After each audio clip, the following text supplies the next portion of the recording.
Not sure how I feel about this music. Sounds a little bit like offbeat static in a Coca-Cola commercial. Offbeat static in a Coca-Cola commercial. Yeah. It's like a Tab Cola commercial. Yeah, it is like a Tab commercial. I love it. It's Mutants and Masterminds Monday, and the music that you hear is not music of our creating. It's generated magically, if you will. Back in the day. You and your arcane processes, Troy. That's Well, right. Since all of the musical gods can't come to Earth, this is the best we can do. That's exactly right. I was just going to say, back when the Pact was enacted, none of the musical gods, they did not have the permission to enter our zone, this zone. Without the muses, we're limited to electronica. Bad electronica that it can't quite find a beat, and I don't know if someone's screaming in the background or what, but it's soothing nonetheless because it's Mutants and Masterminds Monday. Pride Month continues. I had a wonderful Pride weekend. I hope you did too, friends. Did you two do anything? Yeah, I did a whole fundraiser for the Trevor Project. You sure did. I want to hear more about that. I was really excited.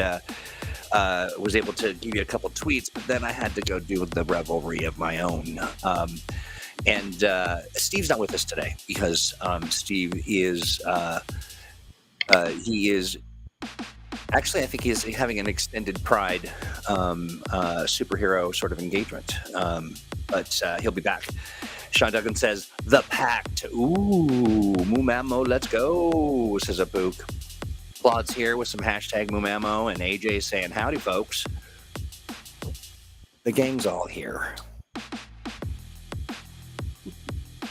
It's our little pre-funk. We like to hang out a little bit. Let you find your seat. Like to be funky.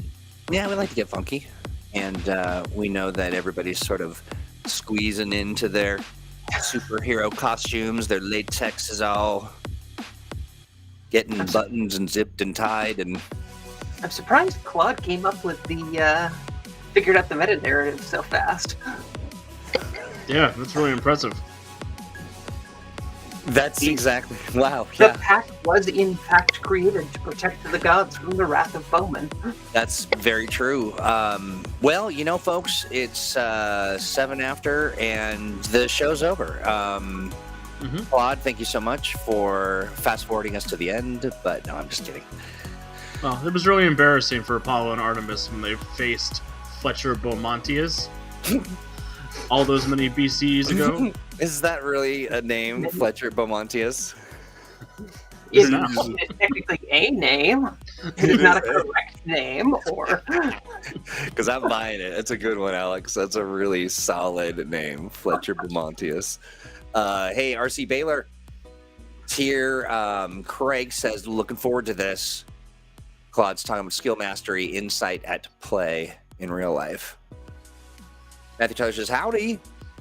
It is a good month for superhero shows. And Young Justice Season 4 closes, and Umbrella Academy, that's right. I'm looking forward to that. And in the words of the mighty flinching... Oh, God, if you're flinching, you should really go see a doctor, Troy. I've been flinching all morning. I'm just very tense. Fletchington, Beaumontonshire. Let's get this Mutants and Masterminds thing going by saying hello to these two lovely humans. Again, Steve is on location, reporting in the field. We'll look for an update later. But how about I turn this? Steve live at Stonehenge, but it turns out we don't have any audio equipment at Stonehenge. So. The problem, yeah, we forgot that part. So he's just yelling really loudly. Let us know if you hear him. And yeah, if you strain your ears, you can still hear him screaming. That's right.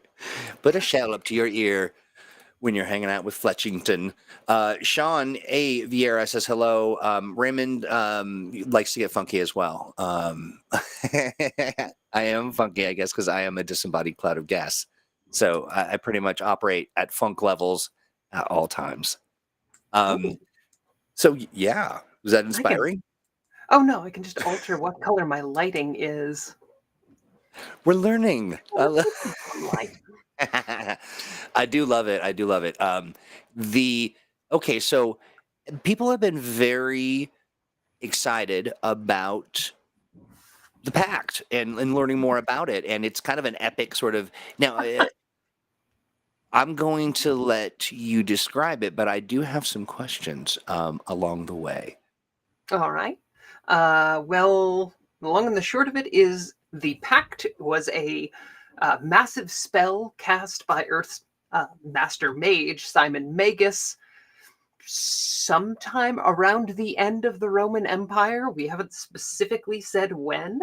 That basically changed how the cosmic coil works so that supernatural beings couldn't enter Earth dimensions without being invited in or hosted by a mortal soul. So basically, gods need some kind of earthly avatar that they can operate through. So hence you've got gods leaving behind, say, enchanted hammers to invest their power into avatars who will do their work for them. Aha, I see. Now, is the Pact as it is sort of understood and embraced within the Mutants and Masterminds canon? Does it pull from something that we've from almost like a lore or something of the land? Like, is that something kind of an arrangement that happened in our world? That it is actually just like happened in the real world, and that's why you Nice. don't have satyrs, for example. Dang it, that explains a lot. Steve did a great job of ironing that out with the gods back in the day. That's Mhm. right. That's right. But I mean, Uh, is there any sort of fictional sort of something, like, or is it unique to Mutants and Masterminds? Most comic book universes have some kind of like explanation or arrangement or deal or council that explains why the gods are around and can empower superheroes and villains, but aren't, still prominently worshipped and existing in the mortal world. Right. In Marvel, oh gosh, I don't remember what it's called in Marvel, but basically each pantheon has a council that agrees who can go back and who can't. And Yeah. No. So the Pantheon, to get back to Earth, they have to put the pants of the Pantheon on, or they're and banished from. Yeah. Yeah, want to say that with DC, you basically have to travel through the Rock of Eternity to get from the divine realms to the mortal realm. So it kind of acts as a barrier / toll booth. But that's probably pre-crisis mythology, so I don't know if that still applies. it's a lot less codified, I think, in DC. I think it's more like a gentleman's agreement that we won't interfere, or if we get caught interfering, you could do something bad to me. Like when you punch your little brother and you say, "You could punch me back, don't tell mom." I like that. Okay, so now go ahead. Mom. Yeah, right. Who would be mom? If it's the Greek gods, it would be Gaia. Yeah. Okay. Oh, now did the moms all get together and say, stop? Look, I want to go to the Gaia Freya tea party. Just saying. Yeah. What about I the do too. Gaia Echidna tea party? Yeah. Here for it. Or I think for the it. only problem is all of the scones are just rocks. Anywhere Gaia shows up. The little mud pie. So here's the interesting question. So a couple quick things I just want to throw out there because this is Crystal's favorite thing that I do. But Gene says Crystal's actual play was great, and it indeed was. It was absolutely phenomenal. And let's see. Some other folks are asking some questions.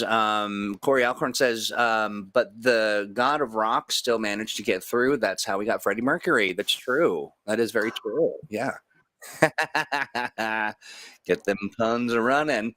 Pook wants to remind us that Miss Marvel is a fantastic show as well. It has been excellent. I've really enjoyed it. And then there's The Boys. It's not my cup of tea, but I have been enjoying The Boys. Same, Alex, like with some guilt. A little bit of like, ugh. Like, do they have to get so meaty and juicy about it? Like, Blended human right on the screen. In that universe, everybody is a water balloon full of guts. That's right. Just Like waiting a water for. balloon full of jam. That's what it looks like. A kind of a beef jam. But There are some things in that show that I cannot unsee ever. absolutely, yeah. Really distressing. Yeah. I'm gonna go ahead and keep giving it a wide clearance. Yeah. That's a good idea with this season, I think. And if anybody asks, just be like, "Oh yeah, you mean beef jam?" The heroes. Jam series. That's right. Okay, But so hear me out. What if Beef Jam is like Air Bud with basketball and cows? No Michael rule Jordan. saying a cow can't be jam. And Bugs Bunny is there for some reason. right, yeah, and with a real angry duck too. So here we've got. I think what I love the most about this subject is how much it evokes from our community, and the idea is where does the pact just covers Earth, or it covers our general sort of space of being? Like how far does it expand? It should cover the multiverse. There's probably holes in it, just like there are in any natural law. But basically, we've never hardened it entirely. But Steve would probably know off the top of his head Right. that it seems like the more powerful a cosmic or magical being you are, the harder it is for you to enter our realm. And the more the more prominent an anchor you need to get in.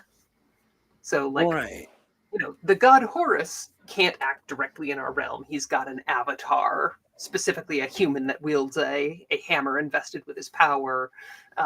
We have Eris running around in Emerald City right now, but she's specifically a chaos god who skirts rules naturally. So, yeah, and who started off at the bottom of Mount Olympus anyway, so a lot closer to our dimension. Well, Sean brings up pulled off an invasion in the 60s. That's how the Freedom League got together, but he needed a whole cult of worshippers inviting him in for that to work. Right, and also responsible for the burnt orange and avocado kitchens of that time period, right? Sean Vieira, yeah, absolutely, yeah. Sean Vieira says that he'll put the pact around when the deification of the Roman emperor started as the reason that the gods wouldn't be coming down to hang out. Does that seem about right? It looks like Crystal's frozen in a sneeze. Well, I definitely think the gods wouldn't like having to just admit any mortal who acquired enough power. I think they probably do want to make it exclusive, so that is a benefit to them. Gotcha. Yeah. And so Sean Duggan, though, so this is going to be a war of the Seans. I love it. My impression had been that the Pact was one of the reasons that the primary Earth-based powers were from the Vodan iOS. What is that? iOS? Loas. Oh, it's an L. Okay, gotcha. Does that ring a bell, or is that some? What is that about? Yeah, Siren is an avatar of the Loa. She's a member of the Freedom League. Gotcha. But yeah, that's we go into. I want to say in Atlas of Earth Prime, we talk a little bit about the Loas and specifically call out that the Pact is the reason they have to be invited into human avatars to be able to operate on Earth. But the Loa are always more about consent than the other gods, so I think that they adapted well to the Pact. Like, there's a lot of sympathetic magic in voodoo and things. Unlike Zeus. Yeah. Right. Who, once again, I hate that guy. Hades should be the hero, not Zeus. Absolutely. I agree. I think we all know that Zeus is the real villain of Greek mythology. And so the fun thing about this is, one of the many fun things, is that the notion of how gods and now does this extend then to fae folk and those kinds of folks, or can they travel back and forth without too much hassle? I mean, it's just a narrative device. So the way I'd interpret it personally is, again, the more powerful you are, the more restrictions, the more difficult it is to push your way onto the Earth plane. I would interpret it kind of like it's a big, stretchy net. And if you are small, you can just slip right through the holes. If you're a little bigger, you might get caught on one or two strands and have those pulling on you the whole time. And if you're huge, then you've got to push and maybe have somebody on the other side pull you through. I like it. The second you know, rest or get knocked out or something goes wrong, that net snaps you back. So your natural equilibrium is to be outside the Earth realm. Kind of at a constant state of tenuousness as you're trying to, keep hold of your spot in our world. Craig says, when Ares is a better dad than you are, you're not the good guy. That's true. But yeah, I mean, something like the Pact is just, like we said earlier, it's a narrative convenience to help you, the GM, explain why Zeus isn't still ruling from real world Mount Olympus, either in Greece or over in Washington State. Right. And why your mortal superhero is empowered by the gods rather than the gods just coming down and doing stuff their own selves.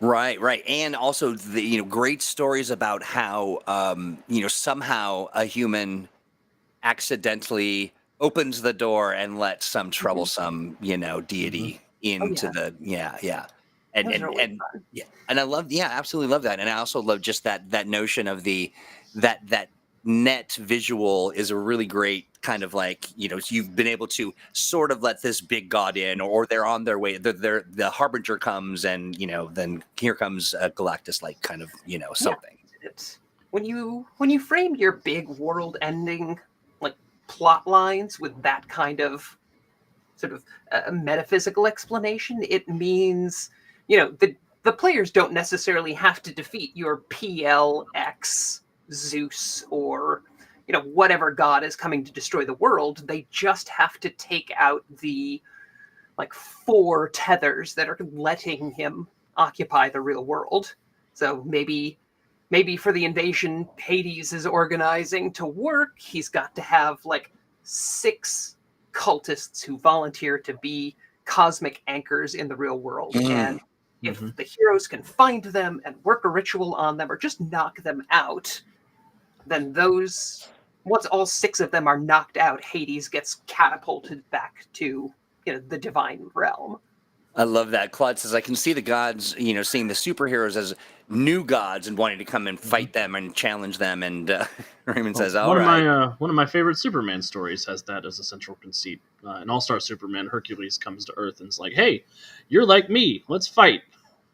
Right, and that kind of makes a little bit of sense given some of the characters and some of the the way that they some of the way that these deities would act when faced with the challenge. All guts and glory. Raymond says, "All right, who did the ritual to let Eris into the mortal plane? We're still cleaning up from the last chaotic mess she stirred up down there." I love that. Jonesy would like you to know, Alex, the answer is still no. Hades can't come visit. I'll find somebody other than Mortis to give him permission.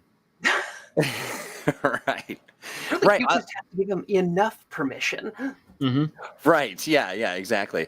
I'm working on proselytizing.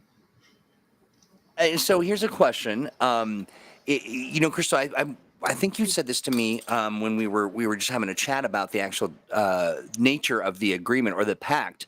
But the pact it's just the way like gravity works. Gravity is our pact with Earth that we're not going to fly into space. There's really no breaking it. You can get into a plane and you can do other weird things to get yourself off the ground, but by and large, it's always going to be there. Yeah, you can jump. You can jump. Yeah.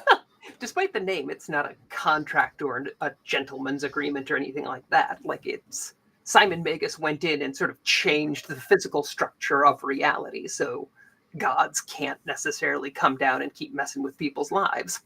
Very interesting question. Corey asks, if someone reaches god level power on this side of the pact, would they be pulled into the god realm? An interesting story that could be. Yeah, it depends on how you want to argue it. Because you could say somebody like Una, who is, has effectively become a god, is bound to her nether realm. So I think you'd think of the pact as sort of like a mesh between worlds, always trying to pull you back to the place your magical essence belongs. I like the notion too of maybe, having, if there was some kind of an encounter where someone found an ancient artifact and was somehow imbued with the power of a god that would then make them ineligible to stay on Earth, like they'd have to, and maybe there'd be some kind of a race to try to protect them or save them or whatever. That's very interesting. I like that.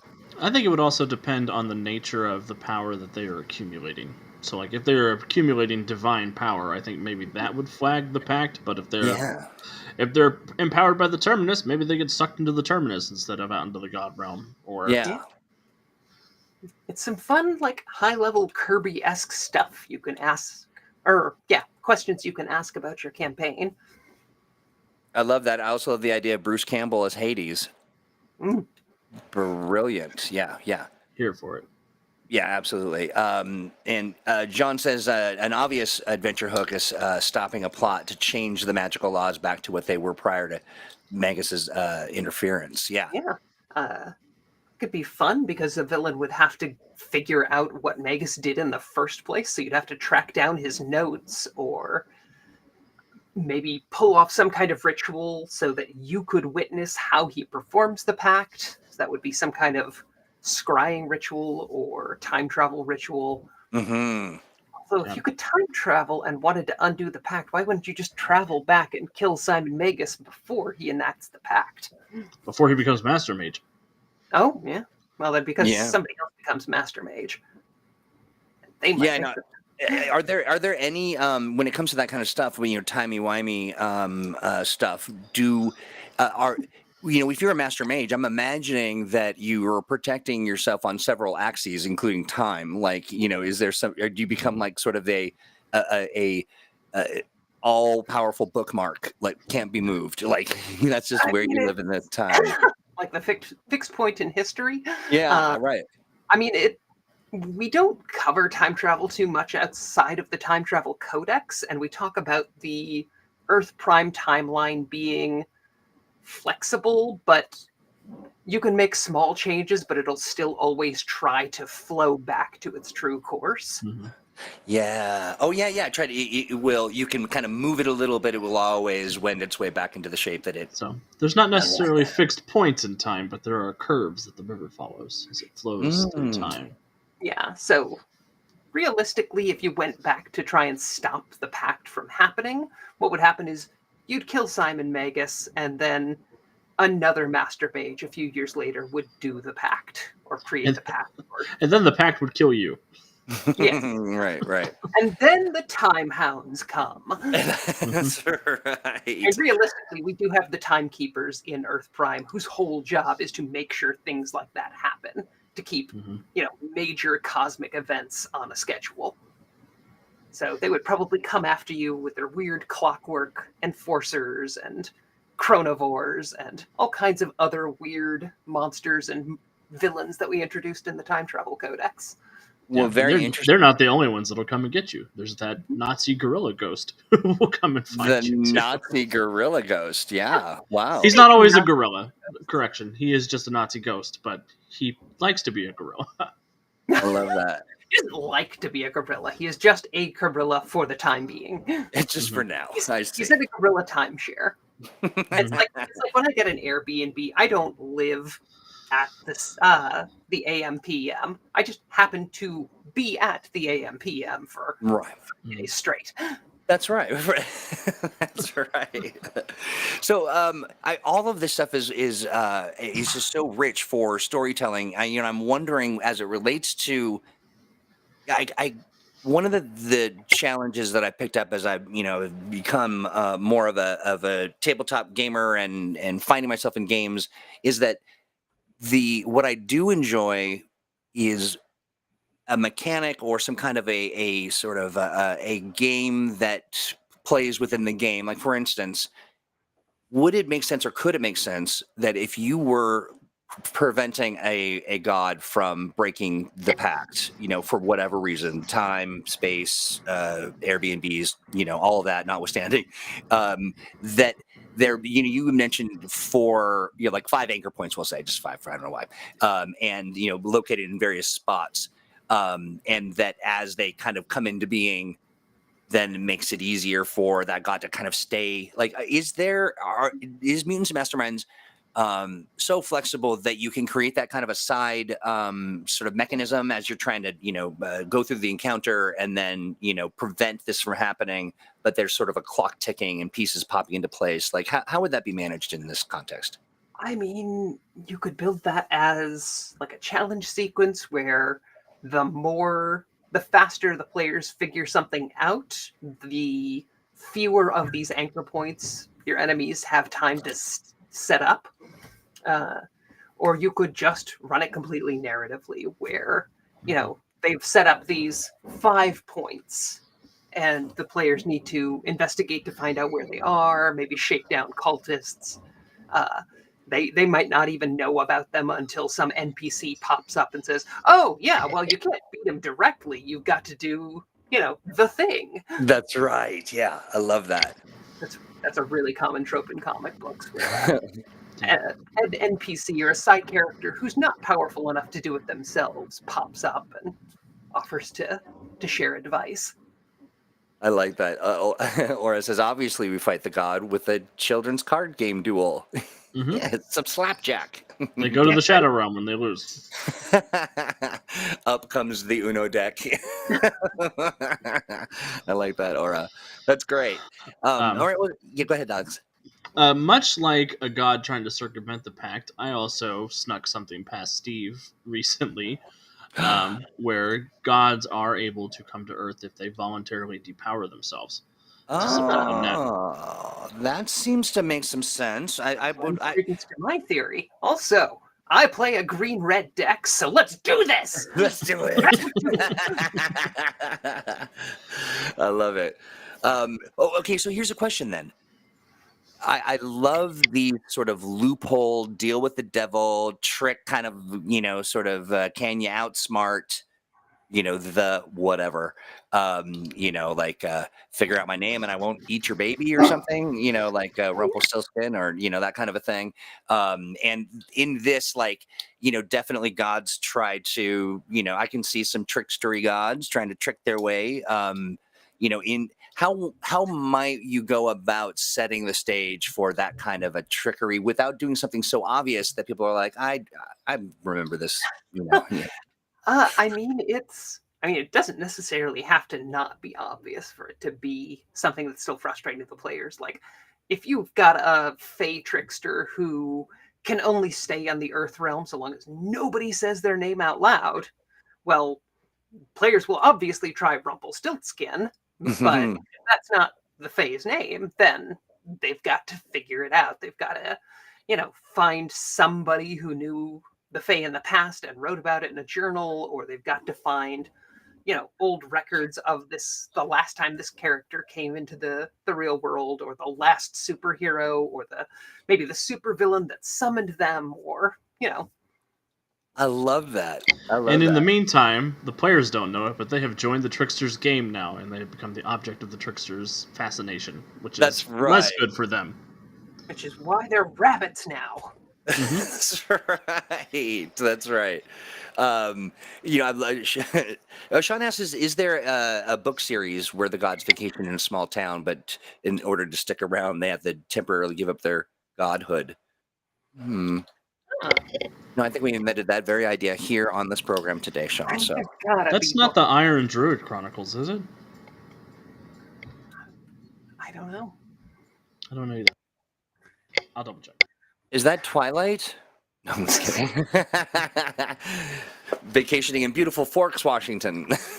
All right, now I know you're lying because I've been to Forks, Washington. Me too. It ain't good. I do love though when people are like, "Oh, we're going to Forks because that's where the Twilight vampires live," and I'm just like, "Okay, good luck, enjoy." It's not all that great. Let's see. Perhaps Bodhi says, perhaps the old man who grants wishes, and Parcelus wishes very literally is using the wishes to trick the humans into letting them into Earth. Yeah. Waiting for that. I like that. The other idea here too, which cracked me up, was this notion of there being a reverse. Something happens that takes all the humans and moves them to the other side of the Pact and the gods to Earth. That would be funny. I wonder Go how the ahead. gods would feel about that. Yeah. Now, something else that could be fun is a low-level, like Stiltman style villain who figures out how to tweak the pact so that anybody more powerful than him gets shunted to another dimension. And Oh, he's that's the great. powerful villain on Earth. That is brilliant. I love that. And what a fun way to bring in like a low level adventure, Yeah. like that's You've got great. a bunch of like PL4 loser mystery man style heroes up against Stiltman. Or the loved ones of the primary superheroes who are banding together. Oh, hey, that's cute too. I like So, that. like, I like Lois Lane and Vicky Vale team up to beat the crap out of Stiltman. I would pay money for that. Mm-hmm. And Claude's like a second new pack that banishes the shirts from hunky werewolves. That's just called being a werewolf. Yeah, I think it just is. common sense. It really is. Yeah. So here's a good question. Dan asks, "Who enforces the pact?" The same person who enforces gravity. Yeah, there's no Mom. enforcer for the pact. It's just a change in the state of the universe. It's Mommy Longlegs. Yes, it's Mommy Longlegs. Golden Age Mommy Longlegs, not Silver Age Mommy Longlegs, or like the really weird Iron Age Mommy Longlegs. Yeah, they took those legs too far. Superman's pal Jimmy Olsen versus the gods. Yeah, that kind of idea. Like, I mean, I think that's really super fun. And it just sort of gives you an opportunity to shake off the "I'm a hero" to "I'm a hero," and you got to figure some stuff out. Yeah, from zero to hero. Hero, maybe. I From like zero to 2. Yeah, exactly. Let's see. Yeah, we do need a pact that banishes the vampires from Washington. Well, no, a whole nother group of people, but we don't need to get weird about it today. Let's see. Yeah, so Dan, we were talking about that just to kind of flesh that out and to not be flip and glib and talking about nonsense. But we established that the pact is really it's less of a signed document and more of a shifting of the laws of our universe that just like gravity exist, and people try to push up against it, and oftentimes can do so with varying degrees of success, but they always have to come back down. Yeah, basically it tilted the whole universe. And humans are mountain goats, but gods are boulders. And they just rolled right off the edge of the flat Earth. Yeah. I kind of like this notion that Sean Duggan has come up with, where Quirk is the enforcer of the pact, but he doesn't really care to do that. Like, maybe Quirk was present at the ritual with Simon Magus and was empowered to be like the exception to the pact, and he's just spent the last couple thousand years going nuts. Or Quirk is the living embodiment of the pact. Ooh, yeah. Or even some of the chaos and stuff that Quirk is associated with is actually part of preventing stuff from happening. Like that, you just that's what the weirdness is happening because that's Quirk doing the job. Which book is the pact talked about? Yeah, so the Book of Magic.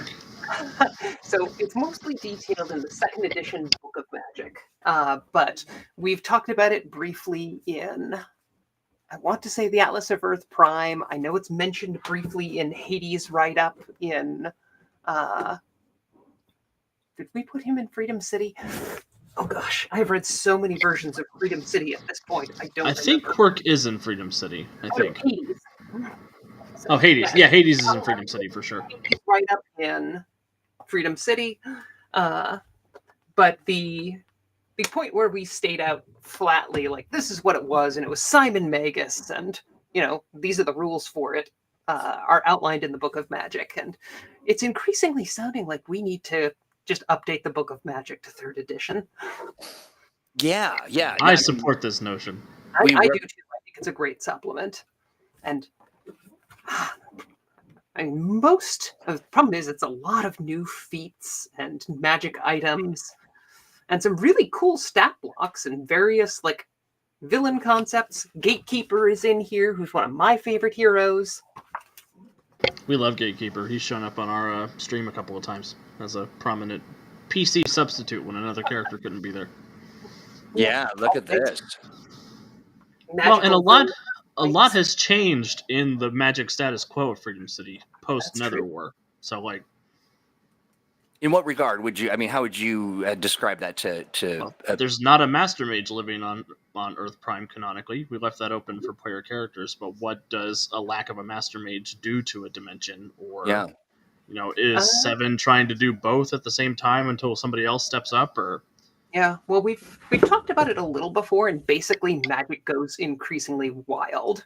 Like, magic accidents happen more frequently. It's more power, or it's more likely that things like spirits or fae can corrupt the magic around them to gain power or screw with humans. yeah, I Perhaps think summoning magic it. as hazard would be a cool section of a source book. Perhaps Yeah. summoning an infernal centaur, That'd be bad. and That'd be awesome. and they'd show up and just say hello. I'm kidding. I'm talking about infernal centaur in the chat. Let's see. Yeah, there is. What is interesting about this is how rich the subject matter is. Now, you were saying, did you say magic as hazards? Yeah, so like magic as being a loose sort of fact of the environment where magic is unstable and weird surges happen every now and then. Where maybe everybody's hair turns purple, or maybe it summons 4 minotaurs that go crazy in Freedom City. Like, Yeah, the 5th edition supplement, Tasha's Cauldron of Everything, has like an interesting section in the back of, what happens when weird magical stuff goes on, like wild magic or enchanted fruit or planar incursions or things like that, where you walk into a haunted house. yeah, but those would be useful bits of rules idea to import into Mutants and Masterminds, and I don't think they'd be super difficult. You just adjust the DCs. Fun. I love that. Raymond mentions that there's a section on the Pact in Freedom City 3rd edition on page 79 in the Secret History chapter. Oh. You are the Infernal Centaur, hence your name. And you have been summoned to be infernal. Oh yeah, there it is. A big section on the Pact. Here, I'll hold it up to the camera so everybody can read it. It looks like this section is copy and pasted from the Book of Magic. It almost certainly is. And backwards by this look of it on the stream. No, I'm kidding. Oh, yeah. Okay, gotcha. So that's Also, what I love. I'm left-handed. Right. Plus, I really, really, really want a Hades adventure path. Just like putting that out there if we're going to do a Book of Magic thing. You just want Hades to be redeemed. How tight do we screw down on the, knowing that there's some choice and some sort of, how you want to kind of operate your world, but, we've got a question asking about what about demigods and the like, says Ikora, Talit, I believe. Talit. Yeah.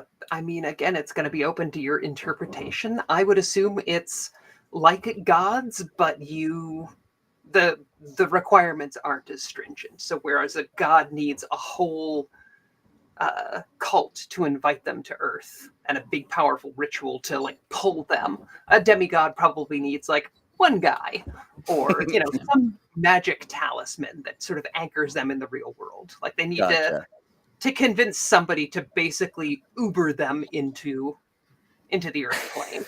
I love that. Smash that one amulet, they go away. You might even. Oh, sorry. No, go ahead.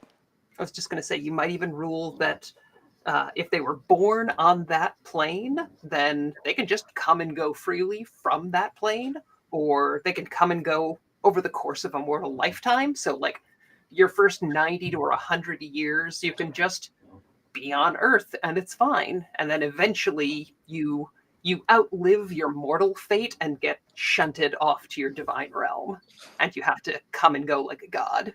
I do love the notion of somebody accidentally, like reading something off of inscribed on the back of an ancient piece of something, and they read the name out loud, and then suddenly here comes, Goofus of the demigod world and Gallant on the hunt. I like the idea that you go to the wrong subreddit and you end up like conjuring Nemesis.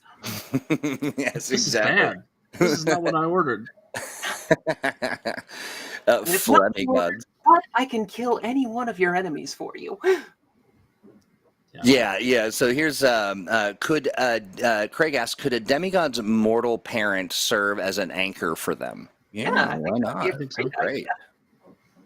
It's like, you you're anchored here as long as your mother is still alive, and then once she passes, you either need like a brother, a sister, sibling, like a blood relation who invites you there, or maybe a 10th generation removed descendant who can invoke your power. Yeah, absolutely. And Sean says, I always assume that gods retain some of their power through the bloodline, for their bloodline on Earth, and so they spend a lot of time matchmaking to ensure that. I could see that, like, a lot of work going into just trying to keep the bloodlines. That's a fun kind of thing in itself. Pook says, please sacrifice one human or 12 goats to subscribe for another century. I'm sorry, your free trial on life has ended. Amazon Prime. That's right. Would you like regular updates? Yeah, I love this. Craig McNichol says, which ought to be easy for somebody like Hercules, given how much his dad got around. That's true. Yeah, he'll always have a blood relative somewhere. That's right. Infernal Centaur, you had said something. I thought it was a statement at first, but it looked like a question, and I wasn't sure if it was to me or to whom, but it was, I want a kingdom or something. I want to make a kingdom or something. Let me know if we should answer that question for you, or if you're just sharing, like, how do I make a kingdom? Because, two very different answers. I'm a firm proponent of the women in pawns giving out swords method of establishing a kingdom. Oh, yeah, that's a good idea, right? Yeah, just a beautiful woman coming up and saying, "How to do? Here's your sword," and then, ta-da! You have a kingdom. How long will the Pact keep out the gods before the God War? I think the gods can go to war anytime they want to. They just can't do it here. Right. I know, Infernal Centaur. Yeah, we're making jokes too. It's all a joke. Gosh. So, as long as you wanted to, as the GM, that is the answer to that question. Yeah, I keep promising myself that I will not keep citing Palladium books for different good ideas, even though there are some genuinely good ideas. But C.J. Carella wrote, when he was writing about the gods in the Rift setting, that in their home plane, gods are much more powerful. Whereas when they leave their home plane, they become more like, PL-15 avatars. So, gods don't want to go to war with each other because you can't really invade another god's home plane without being at a massive disadvantage. And that's sort of kept the peace for all of history. Pook says, Palladium for the win. Yeah. And Infro's like, do what? So basically, like, on their home plane, like on Olympus, the Greek gods are PLX, and any gods invading Olympus would be PL-15. But if you went to, Asgard, then, the Norse gods would be PLX while they're there, and the Greek gods coming in would only be PL-15. So, you basically can't win against gods in their home plane. Which is why they want Earth so bad, because it's another dimension that they can be PLX on if they take it over. It's also probably why Simon X booted them out. Mm-hmm. Or Simon X. Yeah. Oh, go ahead. The masterpiece we don't talk about. Forget I said anything. You heard nothing. The old school Palladium the old school Palladium books are the best to steal from. Unfortunately, the game mechanics date back to 1979, says John. Yeah. For Infernal Centaur, who is now this show is all for them, and only them. When you say PLX, you mean power level X. Basically, power level so high it's not that these characters really interact with the rules. They're indestructible. They can do whatever they want. They snap their fingers and you all die. It's basically power level 20X, where whatever they want to do, they can just make it happen within like some concepts. So like Quirk, character from Freedom City, is a chaos imp, basically, so he can do almost anything so long as it's related to making chaos and making things be weird. And he's effectively indestructible, but you can outsmart him or trick him into doing what you want, or things like that at different times. Yeah, Mr. Infamy is another PLX character in our setting. Yeah, whose whole deal is related to giving people their worst wishes and desires. So long as it's related to those concepts, he can just do it without having to have rules for it. Interesting. So what is it? Is it the thing you want the most and turning it into the worst, or is it just like the third wish on your list?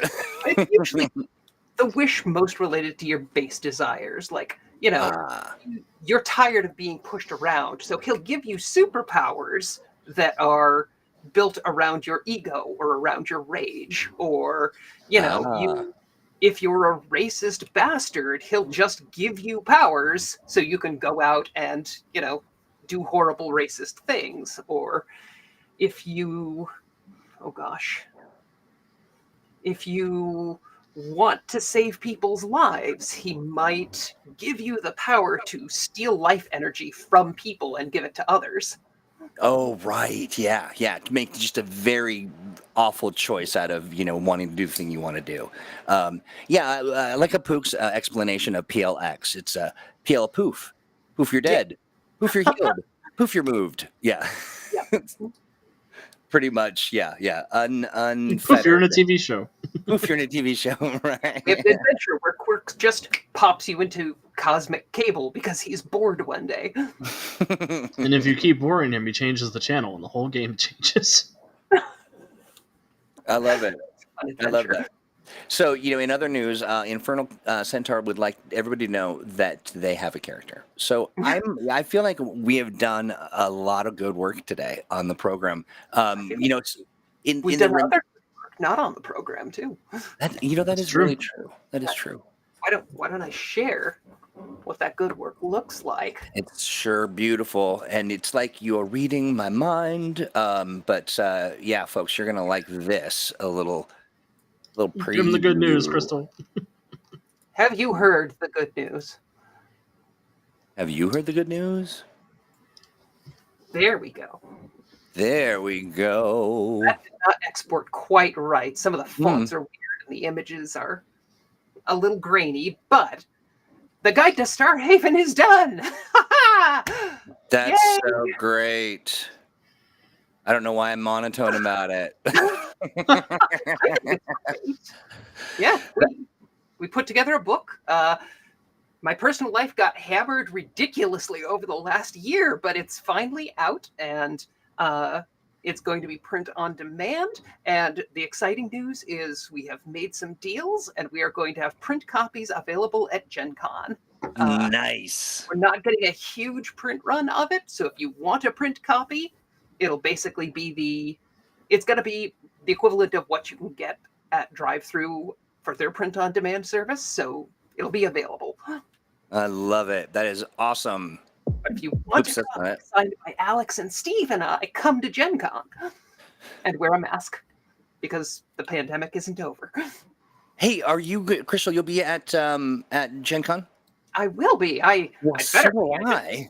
$2,000 for plane tickets. Well, Christmas. We ought to really think about, maybe doing a Mumamo live kind of thing. If we're all going to be there, don't you think? We should. Yeah, we should do that. I mean, no, I'll be traveling on that Monday afterwards. So but if we want to record something there or do like a Mumasu. A Mumasu works, I think. Yeah. And we've done a Mumad 2 before. A Mumasu. Yeah, I think we can do that. We should talk about it. Yeah, right. I love all this. So there you go, friends. Starhaven done. It's beautiful. The cover is exquisite. What talent, what person is responsible for such beauty? Oh, mostly Hal. Who did the cover? Yeah, Hal did the cover? Oh. Well, I mean, I did most of the cover, but Hal did the original template for the covers. You've fallen into my compliment trap. No.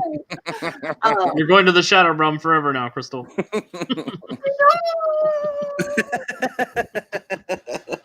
Wait, no! no, that didn't change the lighting as dramatically as I wanted it to.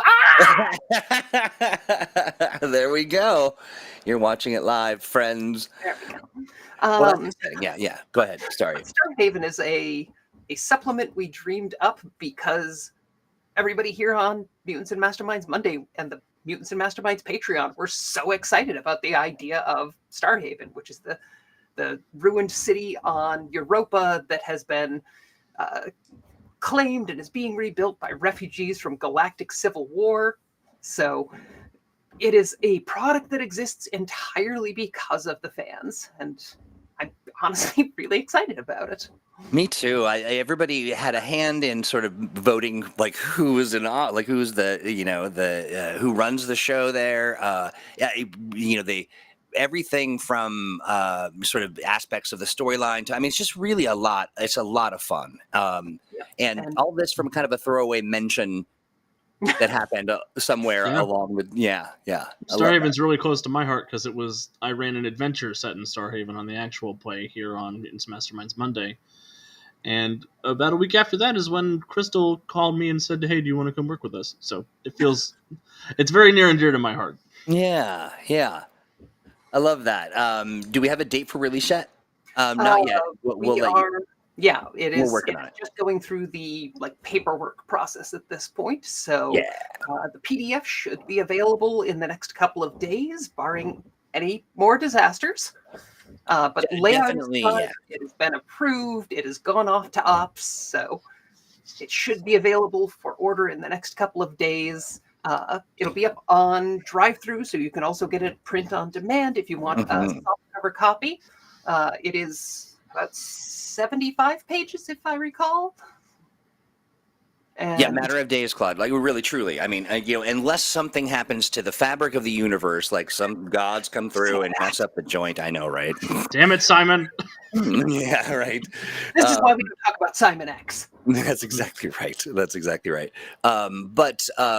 Well, listen, we've got a couple minutes left, and I wanted to real quickly not do that.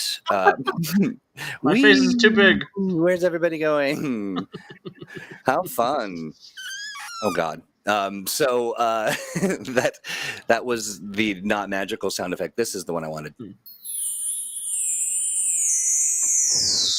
see, I was able to break the pact because I'm less powerful than Crystal.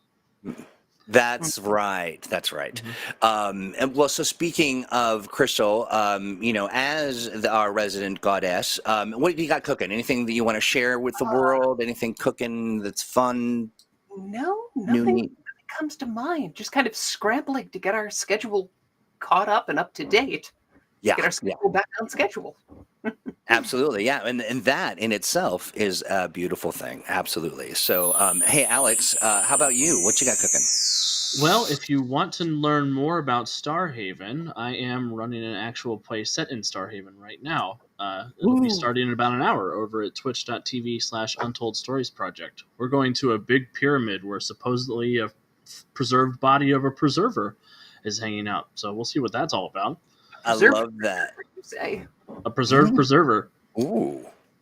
I love it. Well, so, I generally don't have my news. Your news is my news, but, it's a kind of an unrelated project, but I am somehow now involved in a sumo podcast. Yeah. So every Tuesday. You're working with Stan, aren't you? I am working with Stan, and, we do love Stan and Owen as well. And we get together 10:30 Tuesdays over at StanX. Look for StanX. You can watch us on Facebook. It feels a little similar to this if you want the truth. But we have a lot of fun. I'm learning a ton about sumo. I had no idea how deep its roots are, and we have a good time. So if you want to check that out, again, look for us on Twitch, YouTube, and Stan's Facebook page. But just use Stan STANNEX, and it's super, super fun. I wanted to ask you, Alex, how much did you end up raising for the Trevor Project? Well, we raised $518 on our goal of Beautiful.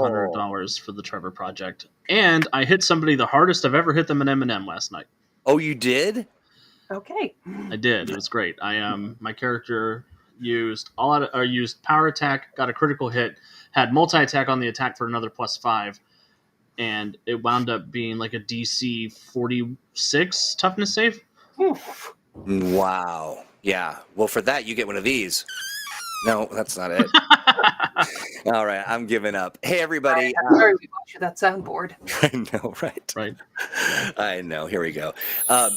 Everybody have a wonderful rest of your week. Thank you so much for hanging out with us. We have a blast all the time. If there are some topics you want to have us share, get into, you need some relationship advice, you want some, I don't know, anything really, just whatever it is that you want, ask it. Send a note to let's play at greenronin.com, and we will endeavor to address that in some way, either privately or by ignoring it completely for months and then answering it later.